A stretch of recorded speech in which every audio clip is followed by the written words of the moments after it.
A Primeira Guerra Mundial, que desde 1914 torcida toda uma geração na flor da vida, no mais sanguinolento acontecimento que até então ocorreu na história da humanidade, fará sentir ao corpo expedicionário português a violência, a brutalidade e o horror naquela madrugada de 9 de abril de 1918, durante a Batalha de La Alice, onde as forças portuguesas perderam em poucas horas, entre mortos e feridos, mais de 7.000 homens. A Primeira Guerra é o resultado de vários conflitos que emergem nas sociedades europeias, entre nações com ambições imperiais, entre o conservadorismo rural e o novo modernismo urbano, entre patrões e operários. A morte do arquiduque Franz Ferdinand em Sarajevo precipitou os acontecimentos e o governo alemão sentiu a oportunidade de dividir a Entente e assim quebrar o cerco que sujeitava a Alemanha. Man hoffte, wenn man Österreich unterstützen würde gegen Serbien, dass Russland gezwungen war, auf Serbiens Seite in einen Krieg einzutreten vielleicht, aber dass England und Frankreich diesen Krieg scheuen würden, weil für sie keine unmittelbaren Interessen berührt waren auf dem Balkan. Und dadurch, wenn das so geschehen wäre, wäre natürlich das Bündnis zwischen Russland, Frankreich und England gestört gewesen.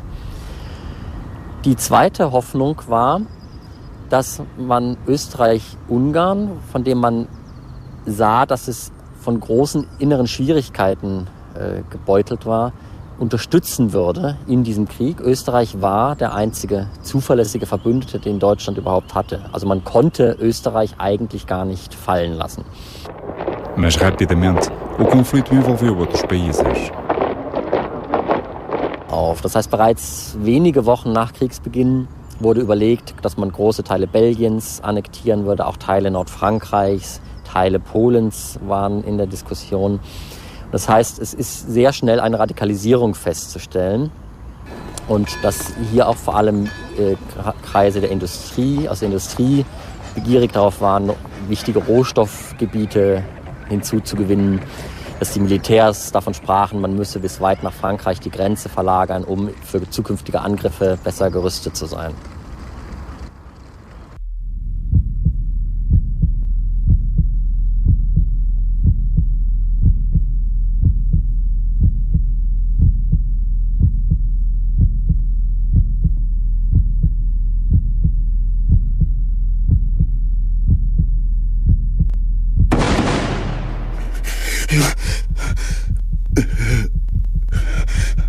Meu Deus, foi por um triz.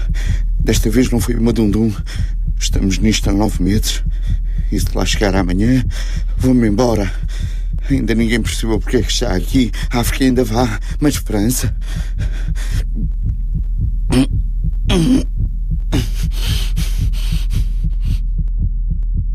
A participação portuguesa na frente ocidental, na frente europeia da Primeira Guerra Mundial, é um caso típico de uma liderança política, de um governo que arrasta um país para um conflito em que estão em jogo forças humanas e tecnológicas superiores àquelas que ele domina. A intenção do governo da República, principalmente do Partido Democrático de Afonso Costa, desde o primeiro momento, era forçar a beligerância, ou seja, forçar a entrada de Portugal na guerra, mas não em quaisquer circunstâncias. Um primeiro conjunto de fatores tem a ver com a questão colonial.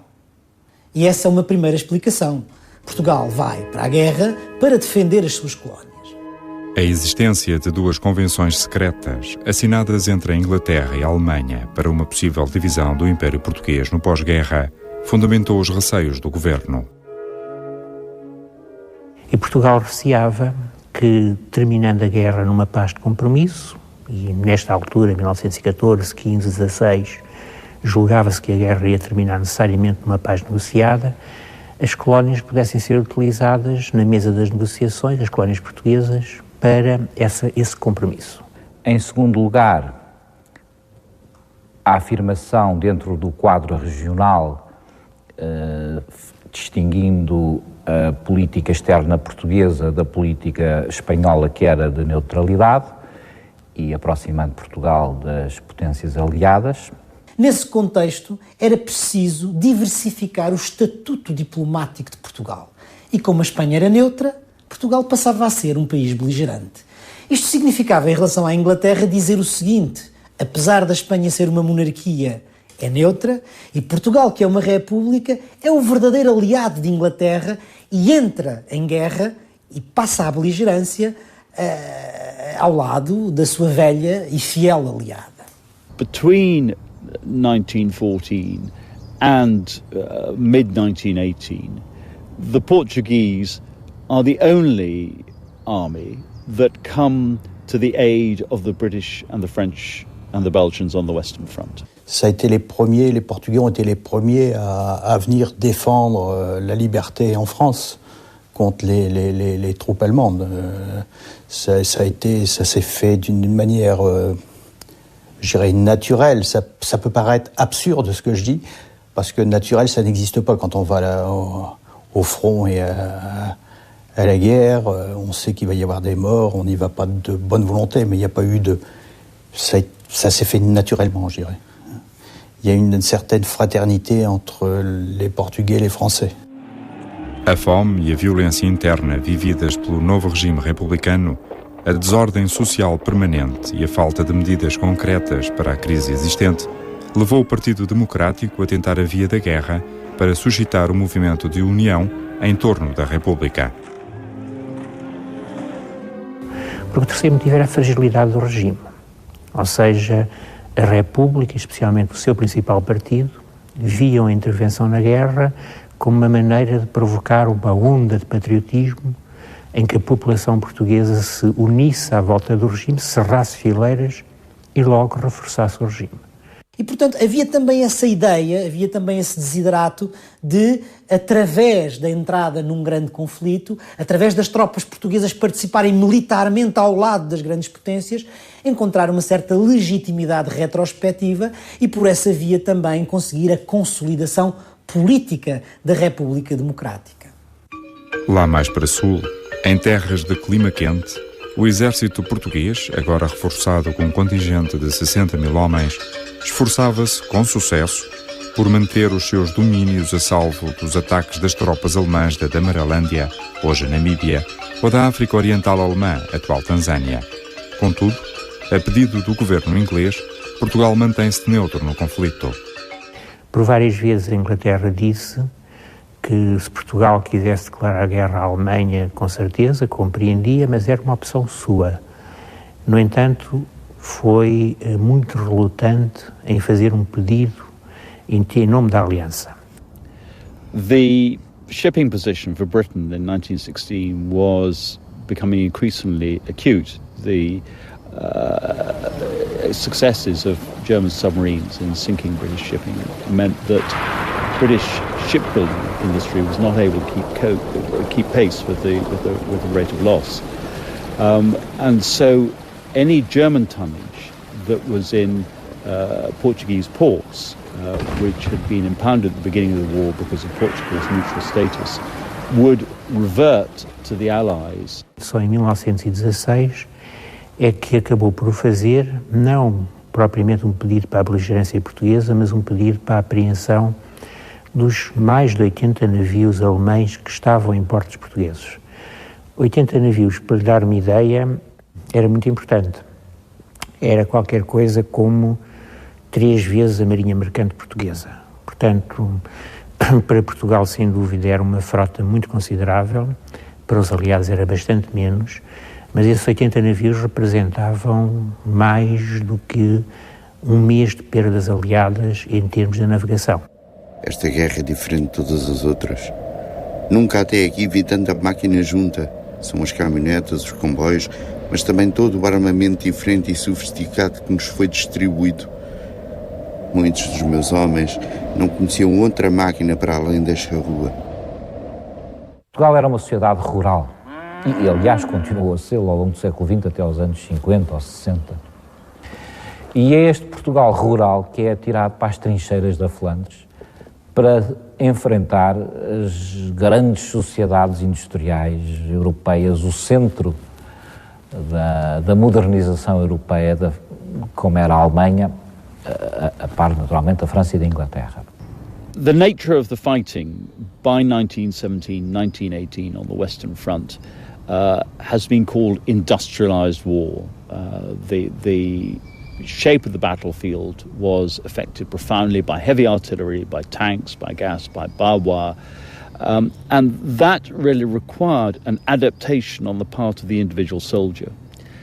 The classic image of a soldier before 1914 was that he should be somebody from a rural background, that a peasant understood what the rigours of outdoor life were like and adapted well to fighting conditions.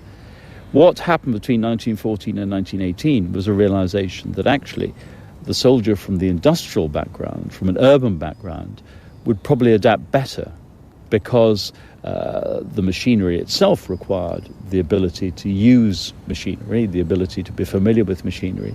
O exército português não estava preparado em termos do seu treino normal para aquele tipo de guerra. No entanto, sabia-se que estas unidades teriam que passar por escolas em França quando lá chegassem. Portanto, o que levavam daqui era um treino de base. E só para lhe dar uma ideia, todo o equipamento, nomeadamente o armamento que era utilizado nesse treino de base, ficou em Portugal. O equipamento português era britânico, as espingardas, as metralhadoras, o armamento, o próprio fardamento e os famosos capacetes que nós recebemos na altura. O sistema tático ensinado, naturalmente, que tinha que ser também o britânico, porque as tropas portuguesas iam defender um setor da frente aliada e não se podia conceber de outra maneira, que tivessem uma doutrina tática distinta dos seus companheiros de armas. Ou seja, o abastecimento em munições, em víveres, o armamento, o fardamento, tudo praticamente estava dependente do abastecimento aliado. Isso não ia de Portugal, era fornecido a partir da França e logo estava-se completamente dependente do abastecimento aliado, e aqui aliado é uma forma de dizer, porque na realidade da Inglaterra. During the course of the First World War, increasingly found themselves as the financiers and also the arsenal of their allies, as the producers not only of the cash to enable them to fight, but also of the equipment. You need to remember, of course, that the Portuguese army was designed above all for war in Africa and of course have made a major contribution to fighting in Africa, and that's where the bulk of its commitment lay. So it really was not at a stage where it was either prepared or equipped for a war in Northern Europe. O voluntarismo do governo para participar militarmente no palco de guerra europeu levou à nomeação do general Norton de Matos para preparar, em Tancos, o corpo expedicionário português. A boa organização e gestão dos fracos recursos existentes ficou conhecida como o Milagre de Tancos. Após a parada de Montalvo, o CEP seguiu desarmado para a frente ocidental. Ou seja, o que seguiu para a França foram, ao fim de algum tempo, 2 divisões, mas 2 divisões que não levavam nem equipamento nem armamento. O armamento foi todo ele recebido em França quando elas desembarcaram. Os primeiros embarques começaram em fevereiro de 1917, prolongando-se até outubro. Normalmente, eram feitos de forma confusa e à noite para se dissimularem. O comboio era escoltado por navios da Armada Inglesa. O navio Pedro Nunes ficou conhecido como o navio fantasma pela capacidade de evitar os submarinos alemães. Os soldados, chegados a Brest, desembarcavam e eram enviados por via férrea até à zona de Aire-sur-Ly. As unidades, à medida que iam desembarcando, em nível de companhia e de batalhões, eram encaminhadas para as escolas do exército inglês em França.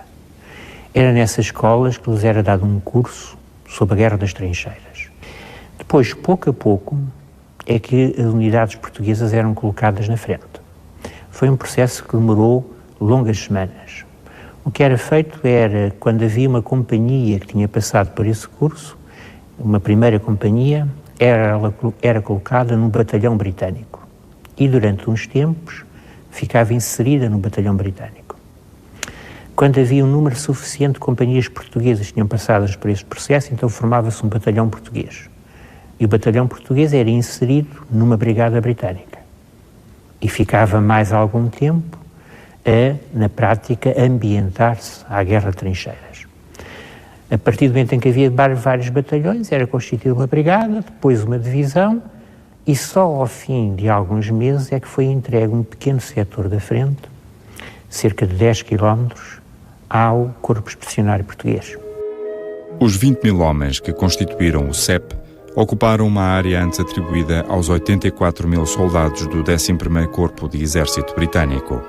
O setor tinha uma configuração de trapézio e estava agora integrado no 1º Exército Britânico, comandado pelo general Horne. Nos seus flancos encontravam-se a norte, a 40ª e a sul, a 55ª Divisões Britânicas. Para lá da terra de ninguém, numa faixa de 100 a 400 metros de largura, opunha-se a 81ª Divisão de Reserva Alemã, pertencente ao 6º Exército de von Quast. O CEP ia ter finalmente contacto com a Guerra de Trincheiras.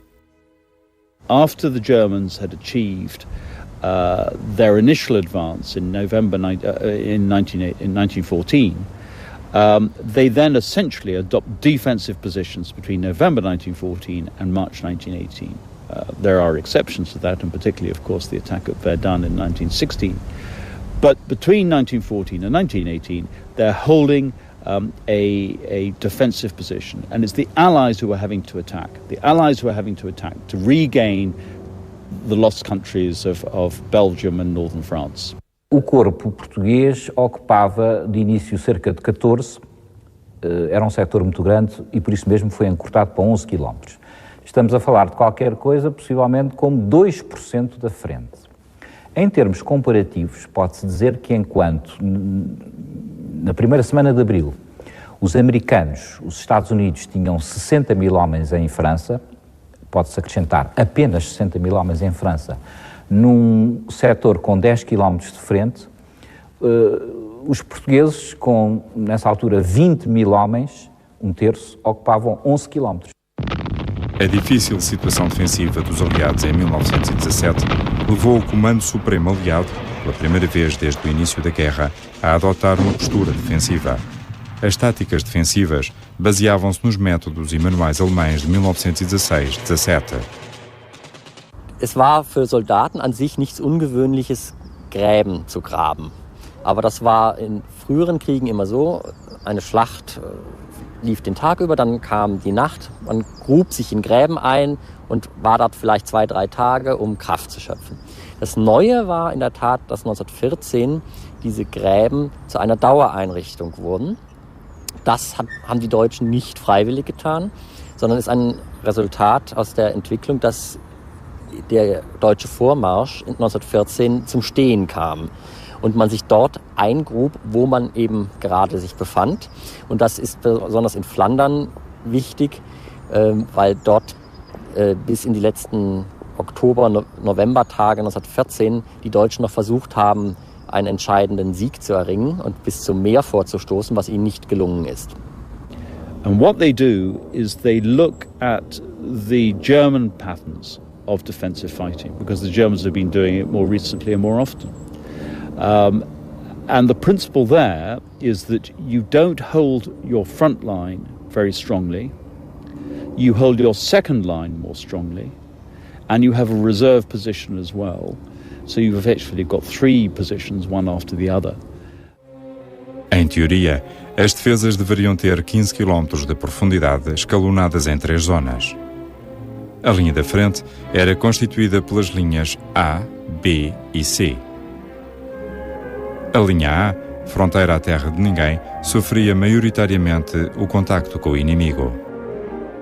In the conditions of Flanders, that's really rather hard to achieve, partly because the ground is so much closer together and the objectives are so much closer together You can't simply let the enemy come into the first position and go on to the second position.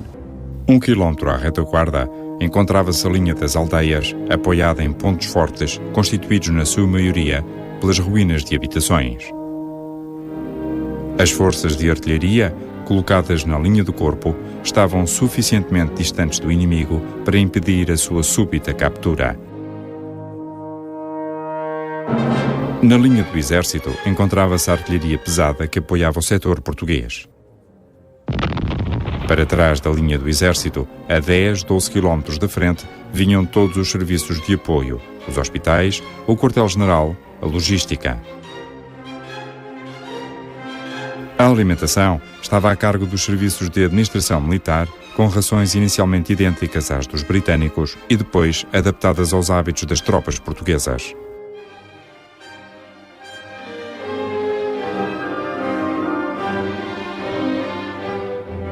Pelas Decauville, vias férreas de bitola muito reduzida, puxadas a braço, passavam os vagonetes ao longo das trincheiras até às cozinhas das companhias. O transporte era feito de manhã e a distribuição ao entardecer, desde que os bombardeamentos ou raids alemães não alterassem esta rotina. O general Tamagnini, comandante do Corpo Expedicionário Português até abril de 1918, tinha o seu quartel-general em Saint-Venant.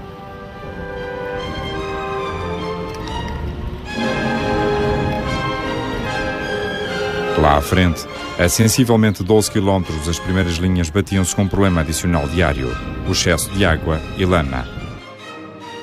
Estava na zona da Flandres, que era uma zona especialmente difícil, não tanto em termos militares, mas em termos de vida nas trincheiras. Nomeadamente, era uma zona alagada, era uma zona quase pantanosa. O que significa que, por exemplo, abrir uma trincheira era muito difícil porque assim que se começava a abrir um buraco enchia-se de água. Logo era uma zona de lama por todo lado, muita água, bastava umas pequenas chuvas no inverno para alagar as trincheiras. Logo era uma zona onde a vida cotidiana das trincheiras era mais difícil do que noutra. O dia-a-dia dos soldados na primeira linha era passado entre os períodos de vigília noturna e os de reconstrução das trincheiras por força dos bombardeamentos sofridos, sobretudo durante a noite.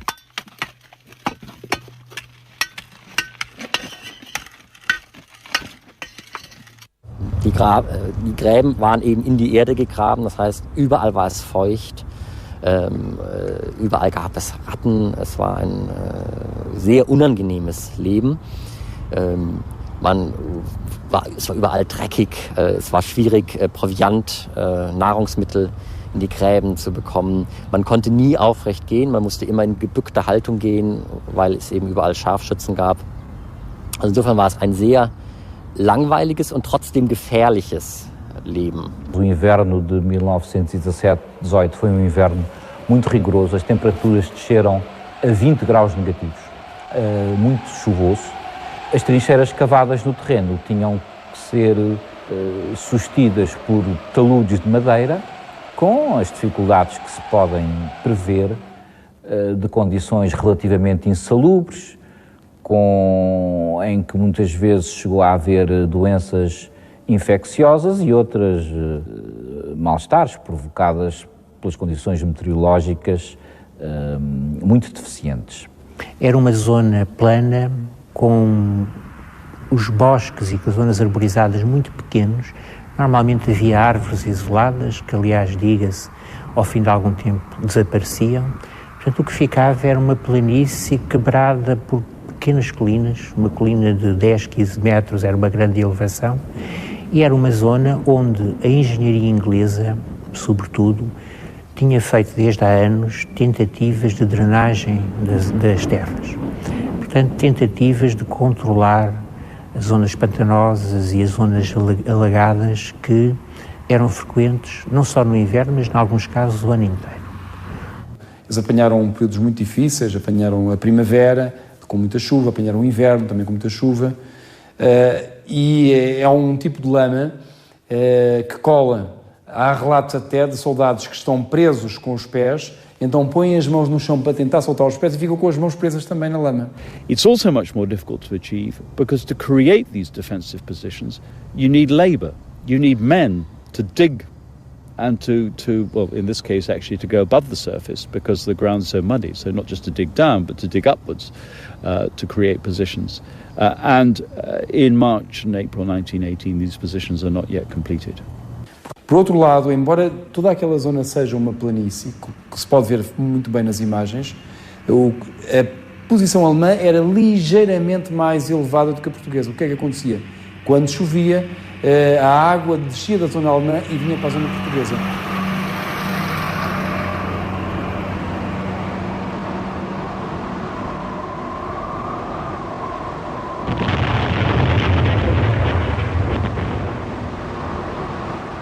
As armas determinantes eram as armas da artilharia. Os canhões de longo e médio alcance, os morteiros, muito variados, a própria metralhadora, sendo uma arma de infantaria, enfim, funciona como uma espécie de peça de tiro ultra rápido. Im Ersten Weltkrieg war das Maschinengewehr, das sich im Grabenkrieg besonders bewährt hat, weil es anstürmende Truppen sehr wirksam gegen anstürmende feindliche Truppen angewandt werden konnte. Daneben waren wichtige Waffen etwa Minenwerfer. Das sind also Waffen, die aus einem Graben heraus in einen anderen Graben hineinschießen konnten. Weiter in den hinteren Linien war dann natürlich vor allem die Artillerie sehr wichtig, mit der man die gegnerischen Gräben zerstören konnte. Daneben gab es etwa den Einsatz von Scharfschützen. Und auch eine wichtige Waffe ist natürlich das Gas, das von den Deutschen seit dem Frühjahr 1915 eingesetzt wurde, erstmals auch an der Flandernfront, das dann aber auch sehr bald natürlich von den anderen Armeen auch eingesetzt wurde.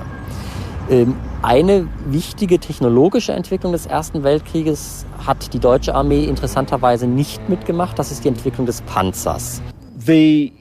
The nature of the fighting by 1917, 1918 on the Western Front has been called industrialized war. The shape of the battlefield was affected profoundly by heavy artillery, by tanks, by gas, by barbed wire. And that really required an adaptation on the part of the individual soldier.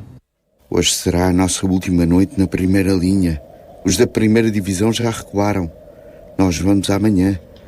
Desde março que os alemães tentam romper as nossas linhas noutros setores. As ofensivas constituíram a última oportunidade que o comando alemão considerou ter para ganhar a guerra. É preciso ter presente que, nesse momento, a Alemanha tinha vencido metade da guerra. Tinha vencido o Império Russo na frente leste. Die Revolution in Russland und die Tatsache, dass Russland dann aus dem Krieg ausschied nach der erfolgreichen Oktoberrevolution, war der große strategische Erfolg der deutschen Kriegsführung und der österreich-ungarischen Kriegsführung im gesamten Krieg. Also insofern eine riesengroße Erleichterung, das, was man 3 Jahre erhofft hatte, erreichen zu können. Zum einen, weil ein militärischer Gegner wegfiel, zum anderen, weil man in der Folgezeit hoffte, vor allem große Mengen an Nahrungsmitteln aus dem besiegten Russland, aus der Ukraine vor allem, gewinnen zu können. So the Germans could switch troops from the east to the west. There therefore seemed at last, from the German point of view, to be an opportunity for a decisive offensive in the west. The trouble that they had was in choosing where they should attack, because many generals on the German side felt they had enough men for one attack. The reality is, in the first half of 1918, that they launch 5 attacks, and they don't have the resources or the manpower in particular to enable them to do that. O grande golpe devia ser contra os britânicos, que não eram a força principal dos aliados, mas a segunda força, porque a tendência dos britânicos, se fossem batidos, era recuar, naturalmente, para os portos, recuar para o Canal da Mancha, e então poder-se-ia envolver o exército francês e conseguir a vitória na frente ocidental. Die Hoffnung war, mit einem gezielten Schlag vor allem die britische Armee von der französischen zu trennen und die britische Armee quasi ans Meer zu treiben und damit zur Aufgabe zu zwingen oder zur Flucht über den Kanal nach England und damit im Grunde Großbritannien aus dem Krieg herauszubringen. Und dann war die Annahme, dass Frankreich auf sich alleine gestellt diesen Krieg nicht würde weiterführen können. That reflects the very grave worries that the British Army is going either to be cut off from its supply lines back to Britain, or if it fights to protect those supply lines back to Britain, that an enormous gap will be open between it and the French army, so that there will be real strategic consequences from this battle. And the worry, not only in France but also in London, that this really was a testing moment when the Germans might, after all, win the war, seems to be real enough. There is genuine panic, and nobody at this stage has any anticipation that in fact the war will be won by the end of 1918. Ludendorff durchgesetzt, der alles auf eine Karte setzen wollte und gesagt hat, wir müssen versuchen, bevor die amerikanischen Truppen in großer Zahl nach Europa kommen, einen entscheidenden Schlag anzusetzen, um diesen Krieg noch rechtzeitig zu beenden. Das war eine sehr riskante Strategie und es gab eben auch andere Stimmen, die eher auf eine defensive Taktik gesetzt haben. Ludendorff hat sich also durchgesetzt mit dieser Alles-oder-Nichts-Strategie. Er hat Vabanque gespielt. Die Aussicht schien auch zunächst nicht völlig unrealistisch, denn aufgrund der Tatsache, dass aus Russland einige Divisionen doch nach Westen transferiert werden konnten, war es zum ersten Mal im Krieg so, dass die deutsche Armee zahlenmäßig den Westalliierten an der Westfront überlegen war. A Alemanha tinha 30 e tal, 40 divisões que podia transportar do Oriente para o Ocidente e que ia lançar com as suas novas táticas de assalto nas ofensivas da primavera. Mas sabia que se elas falhassem, o tempo estava contra a Alemanha. Sabia que o exército americano estava a chegar. Por enquanto ainda era só uma divisão no início de 1918, 4 divisões americanas em abril, mas estavam previstos exércitos inteiros. Perante a ameaça alemã de que atacaria todo e qualquer navio que cruzasse o Atlântico, mesmo pertencente a um país neutro como os Estados Unidos, o governo americano declarou guerra em 1917, mas só em maio de 1918 os americanos apareceram na frente de batalha.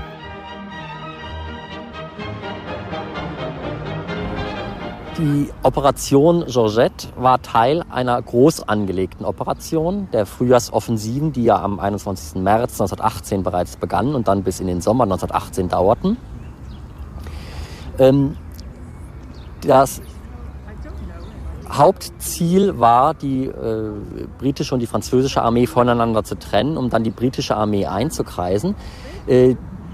Es kam für die Deutschen sehr gelegen, dass ein Frontabschnitt von der portugiesischen Armee gehalten wurde, weil man dort eben annahm, dass die portugiesische Armee noch leichter als die britische zu besiegen sein würde. Und deswegen hat man diesen Punkt dann für den Angriff am 9. April ausgewählt, um zunächst mal einen Anfangserfolg zu erzielen. Licença, meu tenente. Entra. Esta noite não chove. Mas faz frio, meu tenente. Vai um cigarro. Obrigado.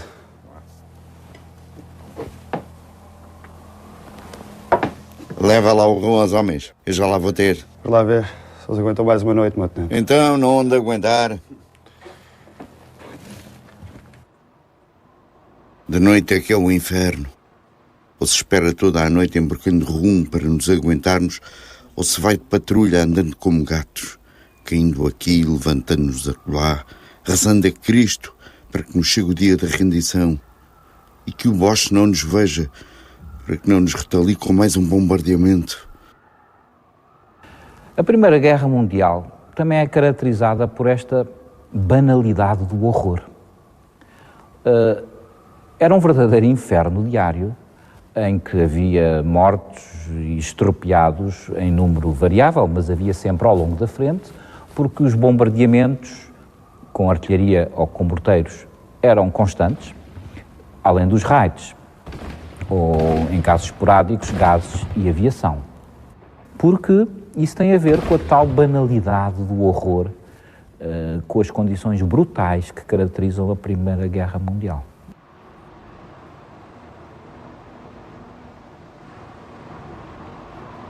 Na noite de 8 para 9 de abril, na planície do Rio Lice, frente ao setor português, a solitária 81ª Divisão de Reserva Alemã recua para dar lugar a 4 divisões colocadas na linha da frente.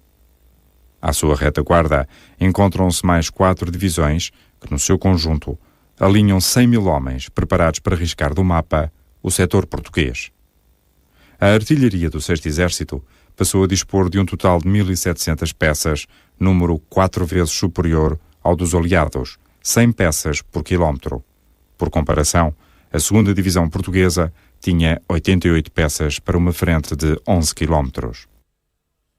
A Operação Georgette estava marcada para o dia 8 de abril, mas a pedido do comando do exército alemão, do general von Quast, e do seu chefe de Estado-Maior, Ritter von Lentz, foi adiado um dia para uma maior concentração da artilharia que estava a chegar vinda da frente do Somme. Pelo contrário, a artilharia pesada que apoiava que deveria ter apoiado o CEP ainda estava na frente do Somme, a artilharia pesada do 1º Exército Britânico.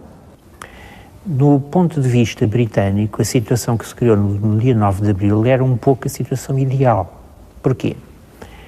Na retaguarda da frente portuguesa, a 6-7 km da frente portuguesa, havia a linha dos rios, nomeadamente a linha do Rio Lice e do seu afluente.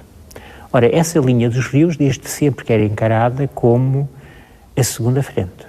Ou seja, se houvesse uma grande ofensiva em que a frente portuguesa se esboroasse, aí resistir-se-ia ao ímpeto numa segunda linha de defesa. E essa segunda linha estava guarnecida, nesta altura, por 2 divisões inglesas frescas. Uma delas era a divisão que devia ir substituir a divisão portuguesa no dia 9 de abril, ou seja, a retirada estava prevista para a tarde e o final do dia 9 de abril. The main initial thrust of the German attack on the 9th of April was deliberately directed at the Portuguese divisions. There was an expectation that would be a weak point.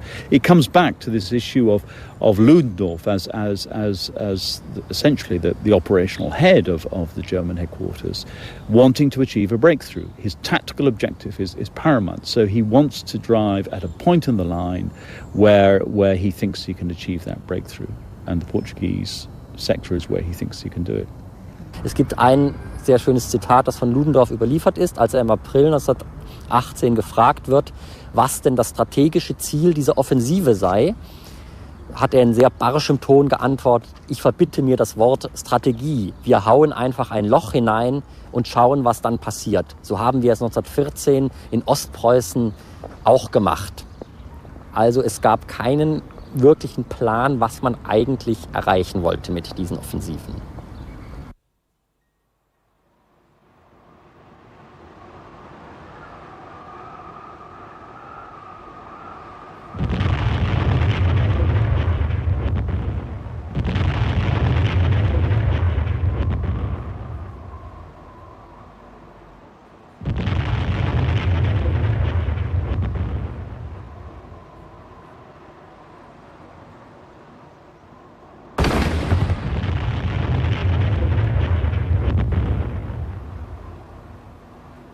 Na madrugada do 9 de abril, às 4h15, inicia-se um violento bombardeamento de artilharia e morteiros pesados, dirigido principalmente contra as frentes da 2ª Divisão Portuguesa e 40ª Britânica.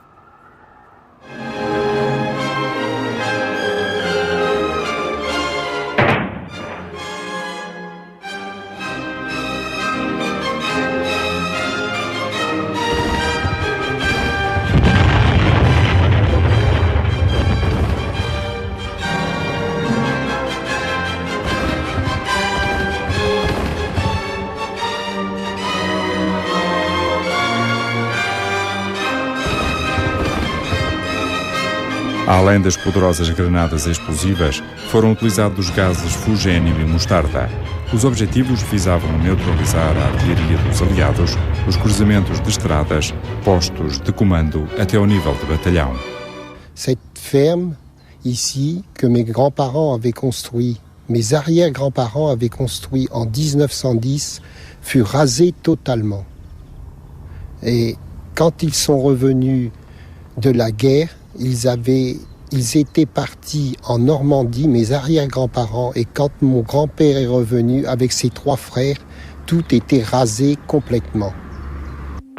Após a barragem de artilharia, os alemães lançaram-se ao assalto das posições portuguesas.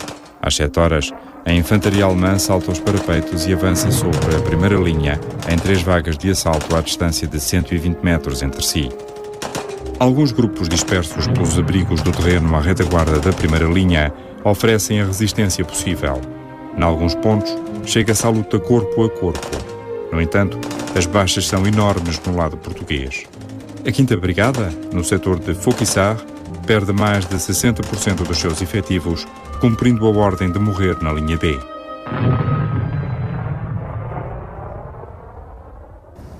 The 9th of April, the attack on the 9th of April was possibly the black day of the British Army. It's a phrase, the black day of the German army, which is used of the British attack and French attack on the 8th of August 1918.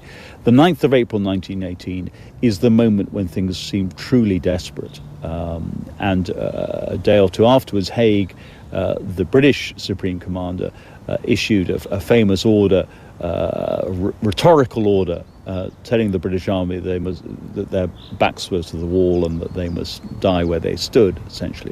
Em La Couture, as tropas alemãs defrontam-se com 3 companhias portuguesas e o 11º Batalhão de Ciclistas britânico. O combate dura até às 12 horas do dia seguinte, quando as munições se esgotaram. Quem comandava as forças portuguesas dentro de La Couture era o Major Bento Roma, que esteve a fazer, digamos, a dirigir todas as operações, e foi ele, digamos, o cérebro por trás e a força motivadora por trás daquela resistência, não é? Mas depois penso também, havia um bom quadro de oficiais. Ele, aliás, no relatório que fez, queixa-se apenas de um oficial, um capitão, Magno, acho eu, que ele achava que não teve capacidade e também que terá desaparecido. Ils ont fait preuve d'un courage et d'un héroïsme extraordinaire. Sans eux, les Allemands perçaient le front. Ça, c'est très clair.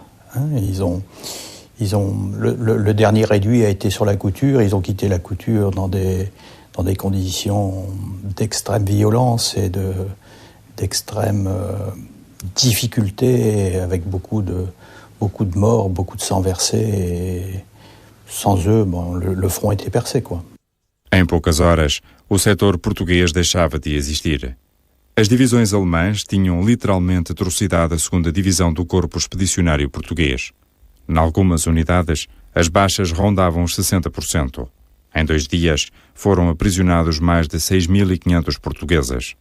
O que aconteceu nessa altura foi que, portanto, quando eles se entregam, não é? Tanto os que resistiram como os que não resistiram, eles são enviados para a retaguarda alemã, na maior parte dos casos sem escolta.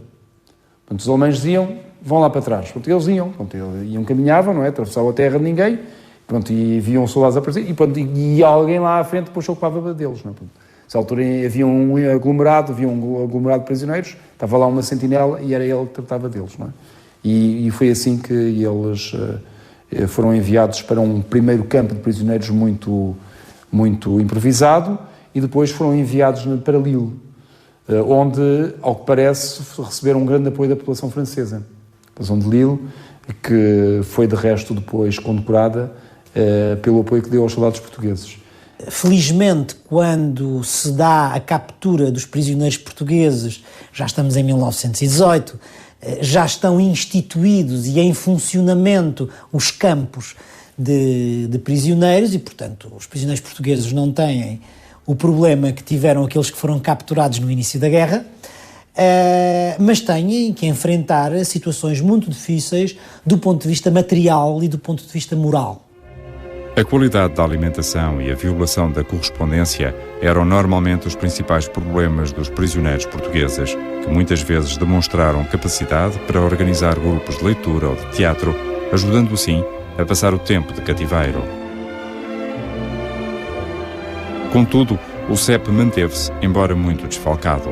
O comando britânico começou a dispersar as unidades em trabalhos de apoio às divisões inglesas. Só após prolongadas negociações foi possível retirar as nossas tropas dessa humilhante situação e colocá-las de novo na frente. Auf mittlere Sicht war diese Schlacht aber doch ein Beitrag zur Niederlage Deutschlands, weil dieser Erfolg, dieser lokale, örtliche Erfolg in dieser Schlacht sehr viele Soldaten das Leben gekostet hat, sehr viel Ausrüstung, sehr viel Munition verloren ging.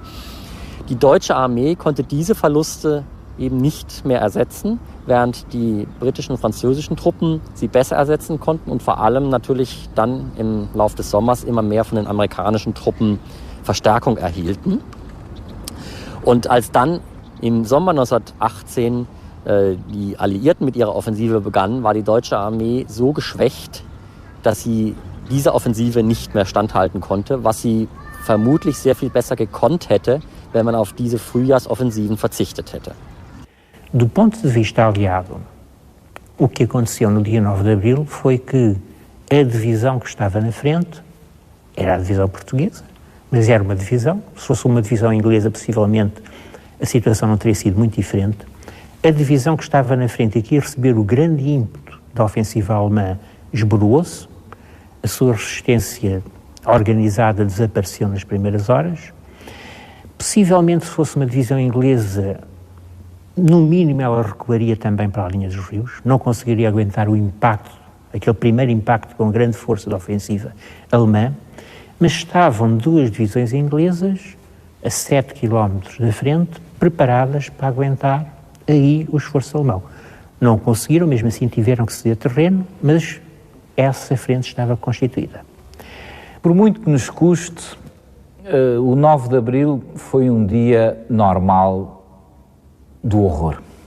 O desfecho não podia ter sido outro e a história militar da Primeira Guerra Mundial é uma história sucessiva de divisões desfeitas ou em operações de ataque ou em operação de defesa. Só para dar um número, por exemplo, o primeiro dia da Batalha de Somme, 1 de julho de 1916, custou aos ingleses 60 mil mortos. Eu repito porque o número é aterrador. 60 mil mortos num dia de operações. E aí era uma ofensiva inglesa. Há números equivalentes para Verdun, quer do lado alemão, quer do lado francês. E é este massacre metódico que caracteriza a Primeira Guerra Mundial, com as suas doutrinas táticas muito rígidas, com o seu armamento de uma sociedade industrial mobilizada para produzir munições, as mulheres na retaguarda e os homens, e para fazer com que os canhões as disparem. E é esta máquina industrial que cai em cima do fator humano. Es war sicherlich in der damaligen Zeit, wurden die Menschen so erzogen, dass Krieg etwas Natürliches ist, dass das zur Weltordnung dazugehört. Kriege gibt es eben, dass das im Grunde wie ein Naturereignis ist. Sehr viele Menschen waren patriotisch erzogen, glaubten mit diesem Krieg ihrem Vaterland einen Dienst zu erweisen. Das sind sicher alles Erklärungen, aber warum die Vernunft so lange ausgeschaltet werden konnte und warum sich ganze Nationen so in eine Sackgasse verrennen konnten und da keinen Ausweg mehr fanden, bleibt schwer zu erklären. Es ist auf jeden Fall eines der großen Dramen natürlich der europäischen Geschichte, dass dieser Kampf mit eben erst nach 4 Jahren mit einem schwer und teuer erkauften Sieg der Westalliierten enden konnte. Und noch trauriger ist, dass Europa nicht wirklich daraus gelernt hat, sondern dass es einen zweiten Weltkrieg brauchte, bis diese Lektionen verstanden wurden und wir heute nur dankbar sein können, dass wir in dieser friedlichen Umgebung leben können und die heutige Jugend gar nicht mehr weiß, was ein Krieg ist.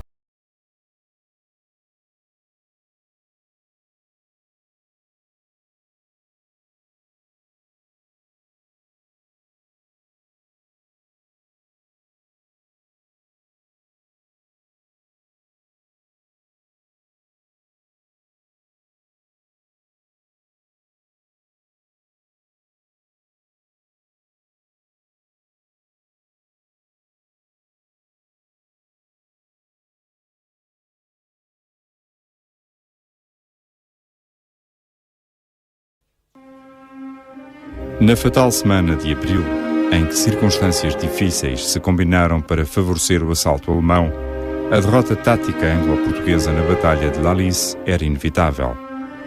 Mas apesar dos sucessos iniciais, os alemães não alcançaram os objetivos estratégicos de envolver os britânicos na Flandres e empurrá-los para o mar, devido à resistência que encontraram desde o 9 de abril até ao fim desse fatídico mês de 1918. Ficará para a história militar a atitude de alguns soldados portugueses que se bateram com coragem, evitando que obusas caíssem em mãos inimigas ou defendendo os seus camaradas, disparando até à última bala, como Aníbal Augusto Milhais, conhecido como Soldado Milhões, ou o Cabo Sementes, entre outros. Há um impacto social profundo da Primeira Guerra nas famílias portuguesas. Podemos fazer um exercício muito simples que nos dá uma ideia do que pode ter significado esse impacto. Se nós dividirmos o número de famílias existentes em Portugal, de acordo com o último censo anterior a 1914, pelo número de prisioneiros, feridos e mortos ou de soldados mobilizados, chegamos a números que são muito significativos. E em cada 13 famílias portuguesas, uma teve um soldado mobilizado na guerra. Numa frente de 11 km, as 8 divisões alemãs bateram a precária, cansada e mal preparada 2ª Divisão Portuguesa em linha. Pelas dificuldades postas ao avanço, que os alemães pretendiam fulminante, foi valiosa para os aliados a defesa do setor português. A 2ª Divisão cumpriu a ordem: morrer na linha B.